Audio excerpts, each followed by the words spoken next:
mencionado porque estamos con el doctor Humberto Castillo, director del Instituto Nacional de Salud Mental, y con la señorita Kelly Tamo Díaz, coordinadora del programa de salud mental de la ONG Socios en Salud. Nos han venido a hablar de un programa muy conmovedor, muy interesante, que trata de retirar a los pacientes que ya se han recuperado completamente de los problemas mentales que tenían en hogares, como una intención de que vuelvan a socializarse, a reinsertarse en la vida cotidiana, en la vida cotidiana. Eso vamos a hablar, por supuesto, también, pero doctor, permítame hacerle esa consulta sobre el tema anterior, porque se habla de que este joven de 24 años tiene un problema también psiquiátrico, y se habla de este mal, o lo que se le puede denominar el borderline. ¿A qué se le llama borderline? Sí, el síndrome de borderline. Sí, esto es el trastorno de personalidad, es un trastorno de personalidad, trastorno de inestabilidad de la personalidad se llama, ¿no? De inestabilidad emocional. Y esto consiste básicamente en que la persona vive las emociones de forma muy intensa, desproporcionada a la situación. Estas emociones pueden ser, por ejemplo, de angustia, por ejemplo, sentir que cuando se aleja la persona que supuestamente a quien quiere o alguien que resulte importante para él, lo vive muy intensamente, lo vive como un abandono. Le da depresión. Su depresión es intensa y dramática, pero también asimismo puede pasar de un rato de estar tranquilo a un momento de sentir mucha cólera, mucha rabia. Puede estar muy entusiasmado con algo y por un pequeño detalle se frustra. Son personas que de base tienen como mucha angustia. Son muy inestables en todo caso, pero pueden llegar a ser bastante violentos, como las imágenes que hemos visto. Bueno, del caso particular yo no podría ver, porque no conocemos a la persona, pero en general estas ¿pueden pasar a ser muy violentas? Sí, pueden tener un desempeño normal, tranquilos en general, pero a veces una pequeña situación les puede hacer cambiar este estado emocional y activarse emociones, ya sea de angustia, ya sea de depresión, de frustración, y muchas veces se activa una emoción de vacío y que les lleva a veces a la autoagresión.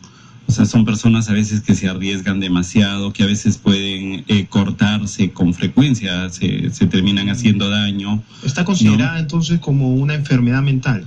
Sí, es un trastorno de la personalidad, se puede tratar, ¿no? Requiere medicamentos, psicoterapias, y se puede en realidad reducir estos síntomas significativamente. Bien, en todo caso la justicia peruana seguramente también pedirá alguna opinión de especialistas para poder determinar pues el accionar y la culpabilidad, responsabilidades. Ahora, esto es más frecuente en mujeres, ¿no? Mucho más frecuente. ¿Son más violentas las mujeres? No, es esta forma de inestabilidad emocional, de cambios emocionales. Claro, sí, ¿no?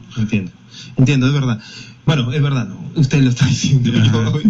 Aquí somos por igual. Digamos, no toda persona que comete un acto de violencia es que tiene un problema de salud mental. Hay muchas personas que, digamos, por muchas otras motivaciones, no pueden controlar sus impulsos. Claro que sí, doctor. Pero ya no hablemos de enfermedad, más bien hablemos de recuperación, ¿verdad? Porque acá nos vamos a centrar en pacientes que tuvieron problemas de salud mental, pero ya se recuperaron. A ver, cuéntenos por favor, ¿hay un programa, hay una idea de que salgan de las clínicas o de los hospitales aquellos pacientes con problemas de salud mental ya recuperados, pero que sufren el abandono de sus familiares, ¿verdad? Que no tienen una persona que los vaya a visitar y que lógicamente los pueda acoger? ¿Cuál es la idea? Cuéntenos. Sí, en algún tiempo que la esquizofrenia, digamos, no tenía muchas formas para tratarlo, y entonces cuando una persona tenía este problema, la enfermedad se hacía crónica y la única forma a veces de controlarlo era prácticamente recluirlos en centros, en hospitales psiquiátricos de por vida muchas veces, ¿no? Ahora la ciencia psiquiátrica, las ciencias de la salud mental han mejorado, ¿no? Y tenemos, por ejemplo, muchas formas de tratar. Entre ellos tenemos psicofármacos que también en un principio generaban muchos efectos secundarios, ahora los psicofármacos pueden controlar significativamente los síntomas. Entonces, estas personas, las personas con esquizofrenia, una vez que reciben un tratamiento, a veces en 3 semanas, en 4 semanas o en 5 semanas, estos síntomas pasan y la persona recupera su estado de salud mental. En el caso de la esquizofrenia, ¿se puede curar o es que se puede controlar? Se puede controlar, pero se puede controlar a un punto en que los síntomas son mínimos, pero todavía en la comunidad, en la gente, hay la idea de que una persona con esquizofrenia es peligrosa, es riesgosa, y entonces hasta a veces la propia familia ya no quiere tenerlos en la casa, la propia familia se asusta de esto. Y no es así. Y no es así. No, pueden llegar a ser personas, por ejemplo, muy nobles con los niños, con el entorno familiar. Sí, son personas que generalmente incluso el síntoma de la esquizofrenia, el síntoma principal, más es sentirse perseguido, sentirse hostilizado, más que el hecho de ser violento, digamos. Claro. O sea, la violencia es un accidente, por decirlo así, en la conducta de la persona con esquizofrenia. Bien, doctor. ¿No? Bueno, lo habíamos anunciado también, nos acompaña la señorita Kelly Tamo, de la ONG Socios en Salud. Kelly, ¿cómo estás? Bueno, ¿cuántos pacientes estarían listos para ir a hogares, verdad? Y salir de los hospitales. Este hogar protegido tiene a 8 residentes. Una vez que pasan a estas casas, se les llama residentes.